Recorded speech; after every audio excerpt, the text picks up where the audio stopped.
40 થી 50,000 રૂપિયાનો આવો ખર્ચ કરવામાં આવેલો છે। ત્યારબાદ જોઈએ કે બાઉદીન કોલેજ ખાતે મુક્તિ દિવસ ઉજવવામાં આવે છે, એમાં પણ લાખ રૂપિયાની ઉપરનો જે ફટાકડા ફોડવાનો ને એવા ખર્ચાઓ બતાવેલા છે। ત્યારબાદ સ્વચ્છતા બાબતે પણ અલગ અલગ જે પોસ્ટરો આ તે જે છાપતા હોય છે એમાં પણ લાખો રૂપિયાના આમ કુલ મળી મંડપ સર્વિસ થી માંડી તમામ વસ્તુઓનો ખર્ચ આપણે જોઈએ કે 70 થી 77 લાખ જેવો ખર્ચ માત્ર એક વર્ષમાં તાઇફાઓ પાછળ ઉત્સવો પાછળ કરવામાં આવેલો છે। એટલે આવી જે બાબતો છે, જ્યારે જુનાગઢની જનતાને સુવિધાઓ નથી મળતી અને સામે આપણે જોઈએ કે જે શાસકો છે એ લખલૂટ ખર્ચાઓ કરી રહ્યા છે અને પોતાની સુવિધા માટે તાત્કાલિક આવા ખર્ચાઓ મંજૂર પણ કરી દેવામાં આવે છે।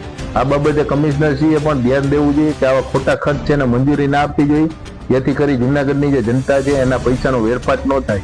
જ્યારે વિરોધ પક્ષને અમે વિરોધ પક્ષ તરીકે જ નથી ગણતા, સાથી પક્ષ તરીકે ગણીએ છીએ। એટલે કે તમામ જે 60 કોર્પોરેટરશ્રીઓ, જ્યારે મહાનગરપાલિકાના કર્મચારીઓ પણ રાત દિવસ જોયા વગર જુનાગઢના નાગરિકોની સેવા કરતા હોય, કોર્પોરેટરશ્રીઓ પણ જુનાગઢના નાગરિકોના પ્રશ્નોને વાચા આપવાનો પ્રયત્ન કરતા હોય, ત્યારે દિવાળી જેવા ઉજાસના તહેવારને લઈને બીજા વચ્ચે સ્નેહ વધે તેના માટે સ્નેહ ભોજનનું આયોજન કરવામાં આવ્યું। અમારી તમામ માહિતીથી અપડેટ રહેવા માટે જોડાયેલા રહો S9 ન્યૂઝ સાથે।